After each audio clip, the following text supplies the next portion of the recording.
Alors, mon nom, c'est Jean Audet, pour ceux qui ne me connaissent pas. Je fais partie du Conseil des Anciens, parmi les hommes que le Seigneur a mis dans l'Église ici, puis en toute humilité, on veut apporter sa parole de semaine en semaine. Puis aujourd'hui, pour vous autres, c'est mon dos. Alors aujourd'hui, je devais faire une prédication à propos du soulagement de Dieu dans les moments difficiles. Mais en entendant la prédication de Marc Olivier la semaine dernière, qui était à propos de ses conducteurs, ça m'a fait penser que j'ai fait un enseignement il y a environ une dizaine d'années, je pourrais dire, à l'ancienne Église d'Espoir, à propos de la relation de l'Église et de ses conducteurs. La relation de l'Église avec ses anciens, dans le fond. Alors, je vais commencer avec une petite une petite histoire à propos de la confiance entre les anciens puis l'Église. Puis, n'oubliez pas, les noms que je vais spécifier là-dedans, ce sont des noms fictifs. Un jour, dans une petite église baptiste, un des anciens, qui s'appelait Jean, organise une réunion avec les gens de l'Église, puis il voulait discuter de la confiance que la congrégation de l'Église devait avoir avec ses anciens. Alors Jean il commence par dire, mes frères, mes sœurs, la confiance est essentielle dans nos relations les uns avec les autres. Nous devons continuellement nous faire confiance.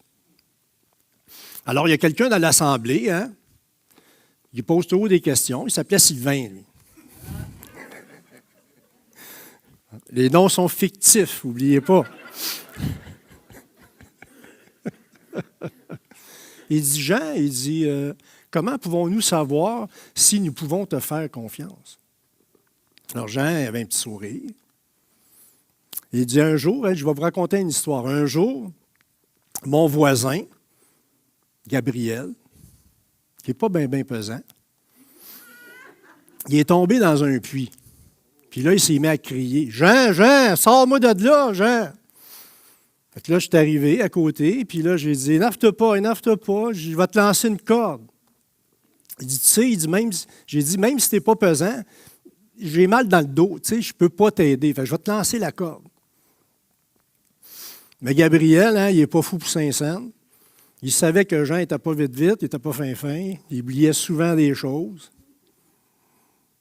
Puis là, il dit à Jean, il dit, c'est parfait, envoie-moi la corde. Mais il dit, oublie pas, montre-moi où c'est que tu vas attacher l'autre bout de la corde.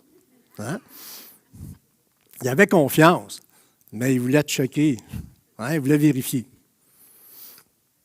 Alors, avec cette histoire-là, Jean, dans le fond, il dit à l'Assemblée, vous voyez, il dit, vous pouvez me faire confiance lorsque j'apporte des prédications. Mais n'hésitez pas à vérifier dans la parole de Dieu. C'est votre responsabilité. Prions.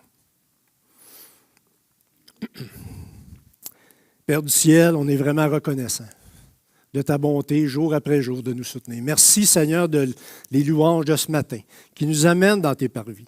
Seigneur, tu es un Dieu tellement bon qui prend soin de nous jour après jour.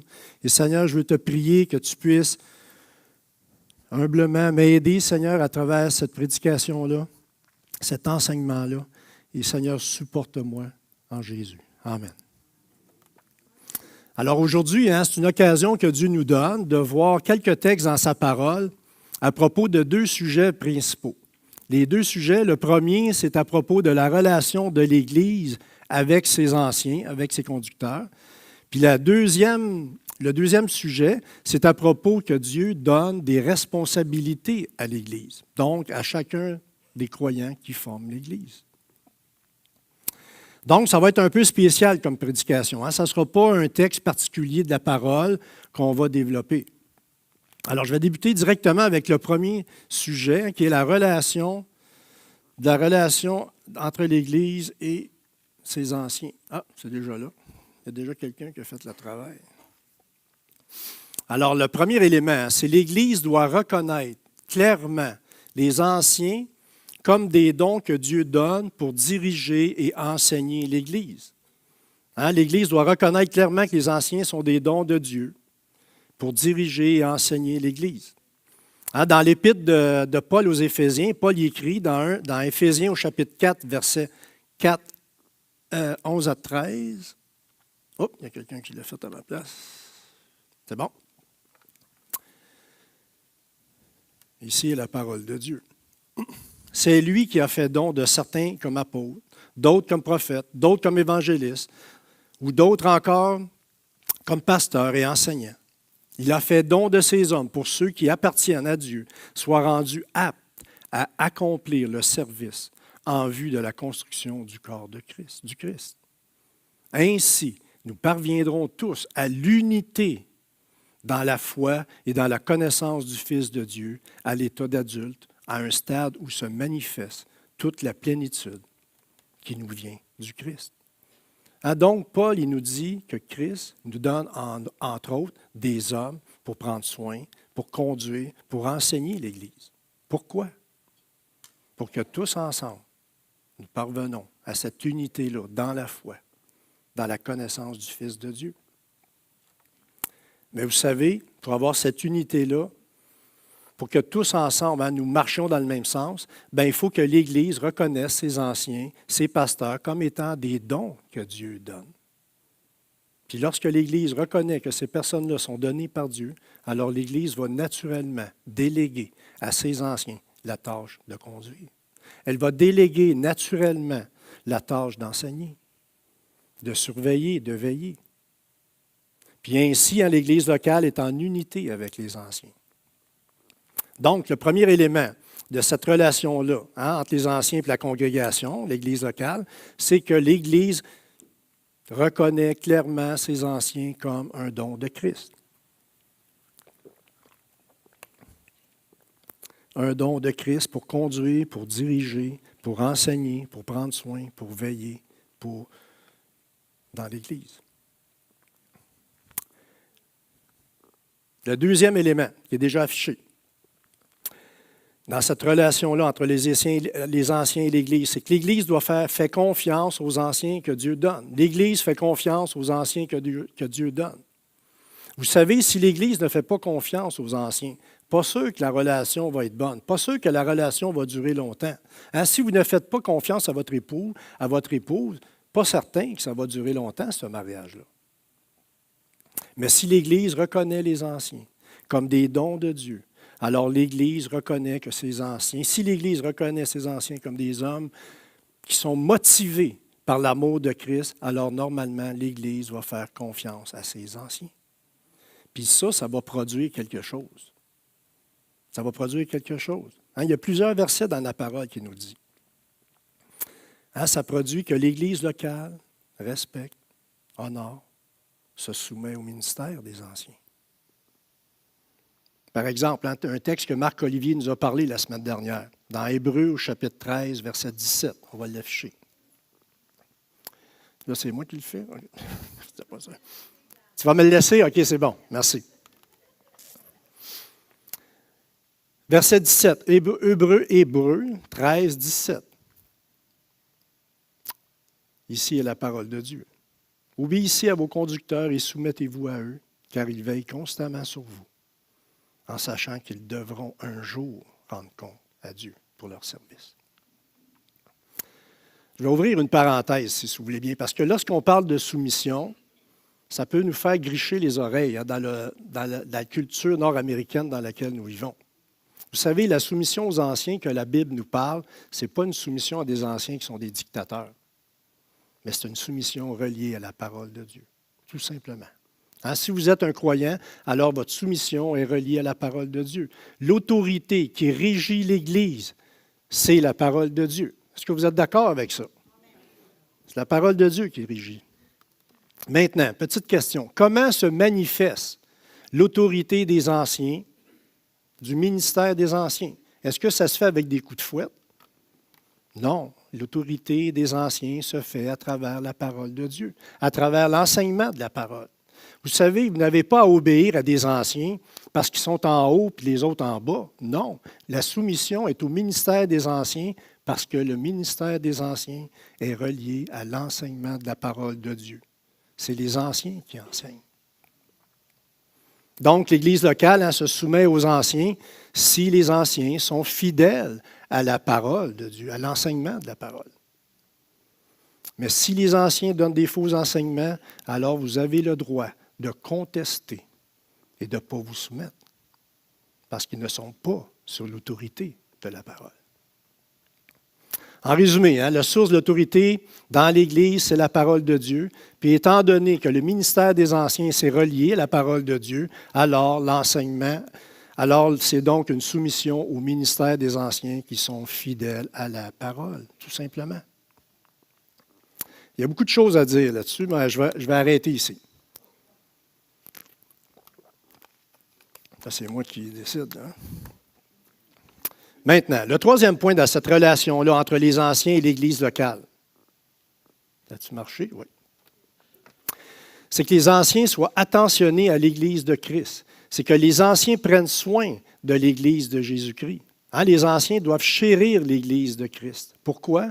Parce que Jésus a donné sa vie pour elle. L'Église appartient à Jésus-Christ. Elle n'appartient pas aux anciens. Les anciens doivent prendre soin de l'Église locale. Donc, les anciens doivent aimer, doivent traiter gentiment l'Église de Christ. Elle est tellement précieuse à ses yeux.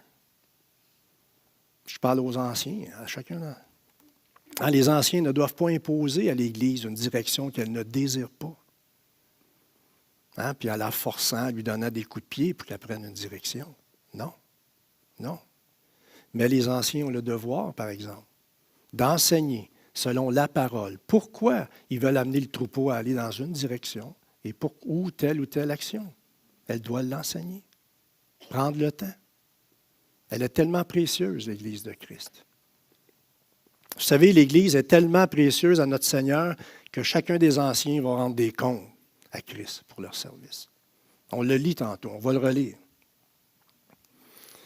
Pour apprendre à saisir, pour chacun des anciens, l'importance que Dieu donne à l'Église. Obéissez à vos conducteurs et soumettez-vous à eux, car ils veillent constamment sur vous.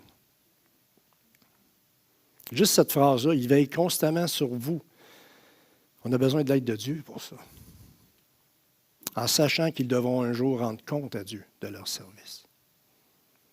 Vous savez, avec une autorité qui est humble, qui prend soin selon les Écritures, alors normalement, la relation entre l'Église et ses anciens, elle va être bonne.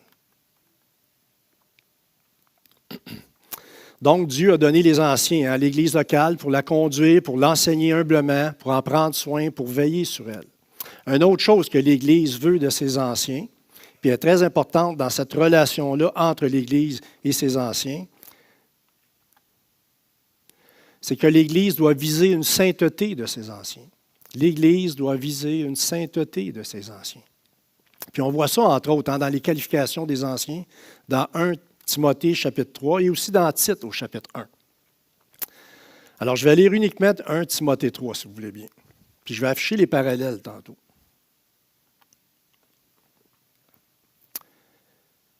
Ici est la parole de Dieu. Celui qui aspire à être un dirigeant dans l'Église désire une belle tâche. Cette parole est certaine. Il faut toutefois que le dirigeant soit un homme irréprochable, mari fidèle à sa femme, faisant preuve de modération, réfléchi et vivant de façon convenable. Qu'il soit hospitalier et capable d'enseigner. Il ne doit pas être buveur ni querelleur, mais au contraire aimable, pacifique et désintéressé. Qu'il dirige bien sa famille et maintienne ses enfants dans l'obéissance en toute dignité.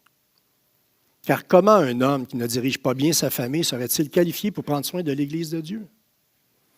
Que ce ne soit pas un converti de fraîche date, de peur qu'il se laisse aveugler par l'orgueil et tombe sous la même condamnation que le diable.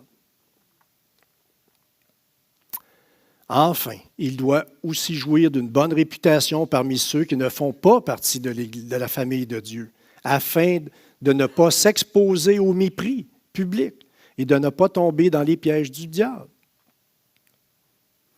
Là, je vais afficher un tableau comparatif. Je ne sais pas, c'est peut-être difficile à voir, peut-être ceux qui sont dans le fond, mais ça met des parallèles dans 1 Timothée 3 puis dans Tite, à propos des critères pour les anciens. Si vous voulez bien, je vais vous laisser 30 secondes, 1 minute. Regardez cela, on va regarder cela en silence.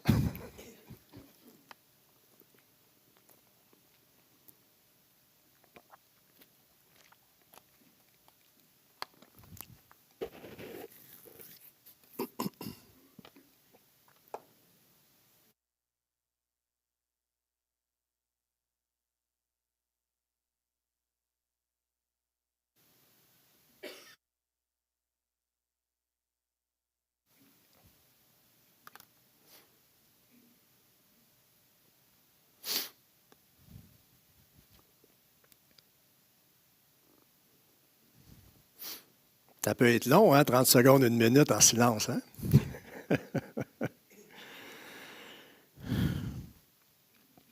Vous savez, je vais résumer en une phrase qu'est-ce qui est à l'écran. Une phrase qui est la base de ces qualifications-là. Ça dit tout simplement que la vie du responsable, que la vie de l'ancien reflète constamment les valeurs chrétiennes, de la morale, de la conduite et de l'intégrité. Ça, c'est la base. Un jour, j'ai écouté, je l'ai peut-être lu, quelque chose de M. Carson, Don Carson. Il a dit, « Savez-vous ce qui est remarquable dans la liste des qualifications des anciens? » Il dit, ce qui est remarquable, c'est qu'il n'y a pas grand-chose de remarquable là-dedans. Puis c'est vrai. En regardant la liste, on ne voit rien à propos de l'intelligence des gens. On ne voit rien à propos que les anciens doivent avoir fait des études avancées. Dans notre culture d'aujourd'hui, ça ne dit pas que vous allez avoir besoin d'un bac ou d'un doctorat. Le texte ne dit pas que l'ancien, c'est quelqu'un d'important, de prestigieux, de quelqu'un de reconnu dans la société. Ce n'est pas besoin d'être un ingénieur, ça. Un ingénieur. Je me l'approprie. Ça ne dit pas non plus que la personne doit avoir été maire ou quelqu'un qui est un dirigeant de compagnie. Ce n'est pas ça que le texte dit. Ça ne dit pas non plus que l'ancien doit être un bon orateur pour soulever les foules. Je ne serai pas ici ce matin. Mais ça ne dit même pas que l'ancien doit être un chrétien depuis 20 ou 30 ans. Mais le texte nous dit tout simplement que l'ancien ne doit pas être un ivrogne attaché à son vin. Par exemple, ça nous dit aussi qu'il ne doit pas maltraiter les autres. Ça nous dit, par exemple, qu'il doit être gentil, de bonne réputation. Puis en passant, vous avez pris le temps de regarder tous ces critères-là. Bien, c'est pas mal la même chose que le Seigneur demande à chacun d'entre nous. À chacun d'entre nous. Donc, en lisant les critères pour un ancien, ça veut dire tout simplement que l'ancien doit être un exemple de ce qui est demandé à tous les croyants. Tout simplement. Puis n'oubliez pas que l'Église doit évaluer les qualifications d'un ancien selon la parole de Dieu, non selon nos critères personnels ou du monde dans lequel nous vivons. Maintenant, nous allons voir seulement un des critères qui a été énuméré là, si vous voulez bien. Parmi les critères, il y en a un qui est spécifique. C'est que l'ancien doit être capable d'enseigner. Puis ça ne peut pas être exigé à tous les croyants dans l'Assemblée. Vous savez, être capable d'enseigner, ça veut dire quoi? Ça veut dire d'être capable, tout simplement, que l'homme est capable de communiquer clairement la parole de Dieu. Une personne capable d'enseigner, c'est par exemple quelqu'un que vous allez voir pour vous expliquer les Écritures.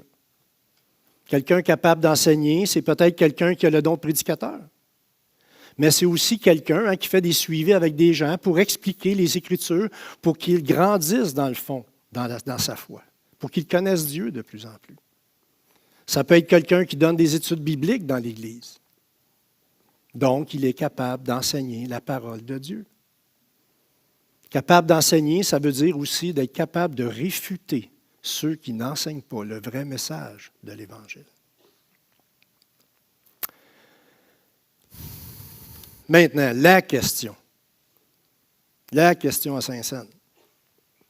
Est-ce que tous les anciens doivent faire la prédication le dimanche matin? Est-ce que tous les anciens doivent faire la prédication le dimanche matin? Personnellement, je crois que c'est souhaitable. Parce que je crois que l'ancien doit le faire à l'occasion, à la grande assemblée, même si ce n'est pas souvent. Parce qu'étant donné que l'autorité dans l'Église est la parole de Dieu, et que l'autorité d'un ancien vient du ministère de la parole, alors il doit être capable de l'enseigner publiquement à la grande assemblée. Pas juste un petit groupe d'amis. Pourquoi? Parce que l'Église va constater son autorité provient de la parole de Dieu. Annoncée avec clarté et vérité. Parce que si la grande assemblée ne l'entend pas, comment peut-elle juger de son autorité, que son autorité est reliée à la parole de Dieu? Donc, un pasteur, c'est un homme qui montre un caractère chrétien mature, qui prend soin, qui qui dirige le peuple de Dieu par l'enseignement de la parole. Puis étant donné que la parole, c'est l'autorité, puis que les anciens enseignent la parole, alors l'autorité du ministère des anciens provient de la parole de Dieu, tout simplement. Ce n'est pas nous autres en haut, puis les autres en bas. Non, nous sommes tous des serviteurs les uns les autres. Donc, on a vu rapidement les 4 éléments à propos de la relation entre l'Église et ses anciens. Je vais les répéter ici pour... si vous prenez des notes. Alors, le premier, c'était de reconnaître clairement les anciens comme un don de Christ pour diriger et enseigner l'Église. Le deuxième, c'était que l'Église a confiance, honore, respecte, soumet aux anciens à cause qu'ils sont fidèles à la parole. Le troisième, c'est que les anciens prennent soin de l'Église. Et quatrièmement, dans cette relation-là entre l'Église et ses anciens, pour qu'elle soit bonne, c'est que l'Église locale vise la sainteté de ses anciens. Maintenant, on va voir que Dieu donne à l'Église locale beaucoup de responsabilités, beaucoup plus qu'on peut en penser. Vous savez, ce n'est pas seulement les anciens qui ont des responsabilités dans l'Église locale. Toutes les personnes qui font partie de l'Église ont des responsabilités. Lorsque nous lisons le Nouveau Testament, il me semble que c'est assez clair que l'Église est la dernière instance pour la décision de plusieurs décisions dans l'Église. Les apôtres, Jésus reconnaissent que l'Église a cette autorité-là. On se rappelle de Matthieu 18. Mais je vais commencer par afficher les 3 exemples. Ça va? C'est-tu écrit? Oui. Les 3 exemples à propos des responsabilités de l'Église. Alors, le premier, c'est que l'Église est responsable de la décision finale en matière de discipline. Elle est aussi une instance pour régler les chicanes. Si votre voisin chrétien il veut couper sa headset à 5 pieds, puis vous, c'est à 8, puis vous n'êtes pas capable de vous entendre, bien, ultimement, l'Église peut vous aider. Elle peut vous fournir. Non, en tout cas, je ne dirais pas de niaiserie. Je ne dirais pas de niaiserie, je vais arrêter. Des fois, il faut arrêter de parler. La décision finale appartient à l'Église. Elle n'appartient pas aux anciens. Elle n'appartient pas à un comité. Elle n'appartient pas à une association d'Église. La décision finale appartient à l'Église. Oui, les anciens peuvent aider dans le processus pour aider des frères et des sœurs. Dans le processus de régler les chicanes, dans le processus de pardon, mais la responsabilité ultime revient à l'Église. Dans Matthieu 18, on ne le lira pas, mais ça dit, si ton frère a péché contre toi, va le voir. Si ça ne marche pas, vas-y avec un témoin. Si ça ne marche pas, dis-le à l'Église. Puis si ça ne marche pas avec l'Église, bien que l'Église le traite comme un païen. C'est l'Église l'instance finale. Ce n'est pas les anciens. Un autre exemple dans la parole. Paul écrit à l'Église de Corinthe. C'est ça? Oui. Dans 1 Corinthiens, chapitre 6, 1 à 4. Paul écrit à l'Église de Corinthe à propos de 2 personnes qui sont en chicane pour régler une affaire bien ordinaire. Lorsque l'un de vous a un différend avec un frère, comment ose-t-il le citer en justice devant des juges incroyants au lieu de recourir à l'arbitrage de ceux qui appartiennent à Dieu? Ignorez-vous que ceux qui auront un jour à juger le monde, si donc vous êtes destinés à être les juges du monde, seriez-vous incapables de vous prononcer sur les questions bien moins importantes? Ne savez-vous pas que nous jugerons même les anges et nous serions incompétents pour les affaires de la vie présente? Or, si vous avez des litiges au sujet des affaires de la vie courante, votre headset est trop haute, puis vous prenez des juges pour des gens qui ne comptent pas pour rien dans l'Église. Ça ne va pas bien. L'Église peut vous aider dans des conflits. Ça montre que l'Église a la responsabilité de juger, ultimement, de trancher dans cette affaire-là, dans cette chicane-là, parce qu'ils ne sont pas capables de s'entendre sur la hauteur de la headset. En plus de ça, l'Église locale n'a pas juste la responsabilité ultime dans la discipline ou de régler les conflits. Puis c'est le deuxième exemple de nos responsabilités. C'est que l'Église a la responsabilité des enseignements, de la doctrine qu'elle reçoit. Vous êtes responsable de ce que vous entendez. Puis on est responsable de ce qu'on enseigne, mais vous êtes responsable de ce que vous entendez. Par exemple, dans Galates, au chapitre 1, versets 6 à 9. Galates, chapitre 1, versets 6 à 9. Ici est la parole de Dieu. Verset 6. « Je m'étonne de la rapidité avec laquelle vous abandonnez celui qui vous a appelé par la grâce du Christ pour vous tourner vers un autre message. » Comme s'il pouvait y avoir un autre message.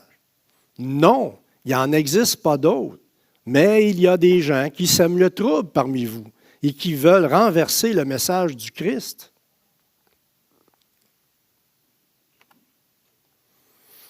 Eh bien, si quelqu'un, même nous, même un ange du ciel, vous annonçait un message différent de celui que nous vous annonçons, qu'il soit maudit.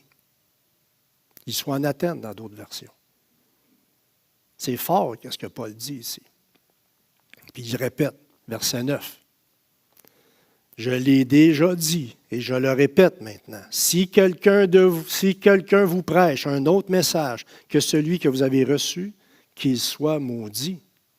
Hein, Paul, il dit à l'Église, donc ça s'applique à chacun d'entre nous aussi, de discerner le vrai message de l'Évangile. C'est notre responsabilité. Puis si quelqu'un vous annonce un autre message, qu'il soit maudit, vous devez le mettre dehors. C'est ça que la parole de Dieu dit. Hein, Paul dit ça à l'Église, il ne dit pas ça au pasteur, il dit ça aux églises. Il dit ça à l'Église, il ne dit pas ça au pasteur. Pourquoi? Parce que ça peut être un d'eux qui vous enseigne un faux message de l'Évangile. C'est votre responsabilité, frères et sœurs. L'Église est responsable du message qu'elle entend. C'est elle qui a la responsabilité ultime de rejeter les hommes qui enseignent un faux évangile. Même chose dans 2 Timothée, chapitre 4, verset 3. Je ne l'afficherai pas, on va juste le lire seulement. « Car le temps viendra où les hommes ne voudront plus rien savoir de l'enseignement authentique. Au gré de leurs propres désirs, ils se choisiront une foule de maîtres à qui ils ne demanderont que de leur caresser agréablement les oreilles. » C'est le fun. Moi, j'aime ça me faire gratter la tête. Il y en a qui aiment se faire caresser les oreilles. Hein, Paul, il fait le même point ici. Paul, sous l'inspiration du Saint-Esprit, blâme l'Église qui se choisit des enseignants pour satisfaire leurs propres désirs. Est-ce que ça veut dire que Dieu rend responsable la congrégation pour les faux enseignants, les faux enseignements? Oui, oui, puis oui. Pourquoi? Parce que l'Église a donné son assentiment pour recevoir ce genre d'enseignement-là. Et Dieu le rend responsable. Oui, les faux enseignants, ils vont être responsables devant Dieu, mais nous, on est responsables de ce qu'on entend. Il y a deux côtés à une médaille. Donc, l'Église a cette responsabilité ultime-là dans les disputes, dans la discipline, dans les enseignements qu'elle reçoit. Et maintenant, le troisième exemple. L'Église est responsable de donner son assentiment, sa bénédiction pour ses anciens. L'Église est responsable de donner son assentiment pour les anciens. Comment l'Église donne son assentiment, sa bénédiction, moi j'aime mieux utiliser sa bénédiction que son assentiment pour les anciens. Est-ce que ça passe nécessairement par un vote? Selon les types d'églises, non, pas nécessairement. Mais, qu'est-ce qui est clair dans la parole? C'est que l'Église doit trouver un moyen de reconnaître l'assentiment ou non de l'Assemblée. Hein, dans les Écritures, on voit à certains endroits que les anciens sont suggérés à l'Église locale. Hein, Paul demande à Timothée de le faire, mais c'est l'Église qui donne son assentiment. C'est l'Église qui donne son accord pour les mettre en service, les anciens. Dans Actes, chapitre 14, verset 23, je n'ai pas le verset affiché, C'est dans le premier voyage missionnaire de Paul. C'est écrit qu'ils firent élire des anciens, qu'ils firent nommer des anciens. Littéralement, le mot, ça veut dire qu'ils ont tendu la main, qu'ils ont choisi en tendant la main. C'est de cette façon-là que la congrégation, dans ce temps-là, a fait ça, pendant le premier voyage missionnaire de Paul. Est-ce que c'est une règle? Non. Mais c'est ce qu'ils ont fait, eux, dans ce temps-là. Est-ce que ça se faisait toujours par main levée? Il me semble que c'est le fun, à main levée, quand c'est une bénédiction, que l'Église encourage ça. Mais ça peut se faire par votre secret aussi. Parce que c'est une bénédiction, normalement, si on reconnaît que Dieu donne des anciens.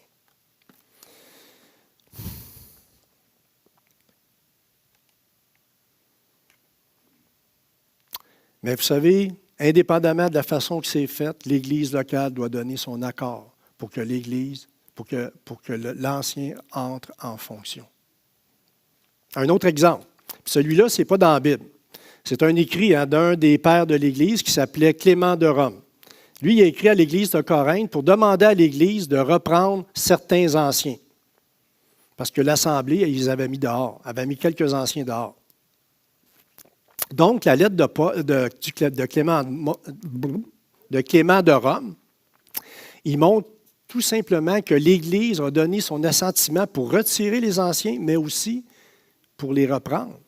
C'est l'Église qui a ce pouvoir-là. Clément de Rome pouvait le suggérer, mais c'est l'Église qui avait la décision finale.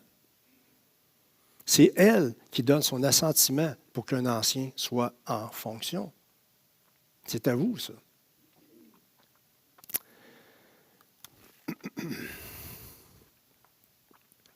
Maintenant, étant donné que nous voyons dans le Nouveau Testament que l'Église a des responsabilités, on peut se poser la question, comment l'Église prend ses décisions? Comment l'Église prend ces décisions-là à propos des disputes, à propos de la discipline, à propos du choix des anciens? C'est plate, mais la parole de Dieu ne nous donne pas une recette déjà toute faite. Mais la parole nous dit que l'Église prend des décisions, par exemple. Puis pour que l'Église prenne des décisions, ça prend deux choses, frères et sœurs. Ça prend premièrement un moyen de déterminer qui fait partie de l'Église, puis ça prend un moyen de compter, de prendre la décision de l'Église. On va aller dans un texte qui est vraiment intéressant. Dans 2 Corinthiens au chapitre 2, 5 à 8. Pour ceux qui prennent des notes, c'est un texte où l'apôtre Paul assume des choses à propos de la décision de l'Église. Paul demande à l'Église de pardonner quelqu'un qui avait été coupable de quelque chose. Au verset 5. Si l'un de vous a été une cause de tristesse, ce n'est pas moi qui l'ai attristé, mais vous tous, ou du moins une partie d'entre vous, pour ne rien exagérer. Le blâme que lui a infligé la majorité, dans certaines versions, c'est le plus grand nombre d'entre vous, est suffisant pour cet homme. Aussi devriez-vous à présent lui accorder votre pardon et le réconforter, afin qu'il ne soit pas accablé par une tristesse excessive. Je vous engage donc à lui témoigner de l'amour. Ici, le blâme a été infligé par l'Église et Paul demande maintenant à l'Église locale de le reprendre, de le pardonner. Ce texte-là montre clairement la responsabilité de l'Église dans cette affaire-là. Paul peut juste suggérer, mais l'Église doit pardonner et le reprendre. C'est elle. La décision lui revient. Puis en plus, dans ce texte-là, il y a une partie qui est très importante. Ça parle de majorité. Ça parle de majorité. Paul parle de la majorité de quoi? Posons-nous la question, qui sont ces gens? Est-ce n'importe qui entre et qui sort dans le bâtiment? Non. Qui peut se prononcer sur les choses de l'Église? Qui a le droit de se prononcer aux décisions de l'Église? Qui sont-ils? Est-ce que ce sont des noms qui sont écrits sur une liste de membres? Je ne le sais pas. Le texte ne le dit pas. Mais l'Église était capable de déterminer qui faisait partie de l'Église puis qui n'en faisait pas partie, par exemple. Parce que c'est elle qui prend la décision. Donc, l'Église a cette responsabilité-là de, premièrement, trouver un moyen de dire qui fait partie de l'Église pour prendre une décision. Et deuxièmement, d'avoir un moyen de trouver la majorité de la décision. Puis le moyen utilisé par plusieurs églises, c'est pour connaître qui fait partie de l'Église dans une prise de décision, c'est par une liste de membres la plupart du temps. On appelle ça du membership. Il arrive parfois que des gens, moi le premier, j'ai déjà fait dans ma vie chrétienne, au début, je dis, je n'ai pas besoin d'être membre. Je dis, je n'ai pas besoin d'être membre, je suis dans l'Église du Seigneur Jésus. Je n'ai pas besoin d'être sur une liste de membres. C'est vrai. C'est vrai, vous n'avez pas besoin d'être sur une liste de membres pour être un enfant de Dieu. C'est vrai qu'on n'a pas besoin de ça. On fait partie de l'Église universelle. Cependant, Dieu donne des responsabilités à l'Église locale pour prendre des décisions qui sont vraiment importantes. Il faut que ces personnes-là, qui ne sont pas d'accord, supposons, à être sur une liste de membres, il faut qu'ils soient capables de suggérer un autre moyen pour vérifier qui fait partie de l'Église et qui n'en fait pas partie de l'Église pour être capable de prendre une décision. Si ce n'est pas une liste de membres, il faut vous suggérer d'autres choses. Donc, dans la parole, il y a un principe simple. L'Église a des responsabilités. Elle est l'instance finale sur les décisions importantes. Puis ça me semble être clair dans la parole de Dieu. Mais pour la forme, pour le comment vous allez appliquer cela, pour le comment vous allez faire pour exercer ces responsabilités-là, ces décisions finales-là, ce n'est pas traité directement avec toute la clarté qu'on voudrait bien. Mais pour la forme, ici à l'Église du Flambeau de l'Espoir, c'est en devenant membre, puis il y a une liste de noms de membres. C'est en devenant membre que nous pouvons exercer les responsabilités que Dieu nous donne. De donner notre accord ou non lors d'une décision qui est vraiment importante.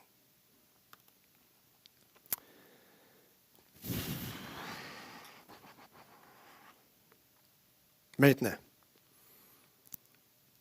lorsqu'on comprend un peu plus la relation entre les anciens et l'Église, lorsqu'on comprend un peu plus que Dieu a donné des responsabilités à l'Église, alors ça devrait aller bien dans l'Assemblée. Pourquoi? Parce que l'Église reconnaît que les anciens sont des dons que Dieu a donnés pour diriger l'Église. Parce que l'Église leur a donné son accord, son assentiment. Puis l'Église fait confiance parce que les anciens sont fidèles à la parole. Les anciens dirigent, enseignent et prient pour elle. Les anciens prennent soin de l'Église et les anciens reconnaissent qu'ultimement, l'Église est la dernière instance dans les décisions. Que la décision soit bonne ou non aux yeux des anciens. Si la décision n'est pas bonne aux yeux des anciens, il faut se poser la question à propos de la relation entre les anciens et l'Église. Il y a quelque chose qui n'a pas marché. Les anciens n'ont pas bien communiqué.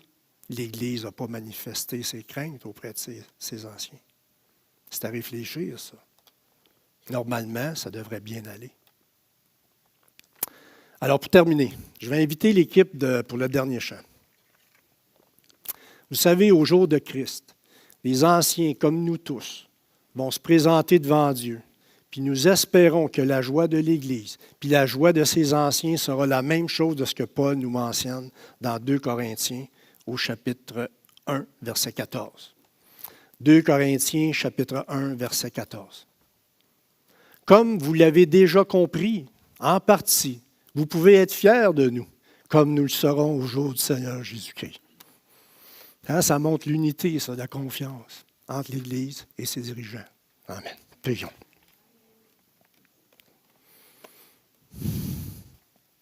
Père du ciel, l'Église est tellement précieuse à tes yeux. Tu as donné ta vie, Seigneur, pour elle. Puissions-nous, chacun des anciens, prendre conscience de l'importance de cette Église. Que nous puissions la diriger à ton image, par ton amour.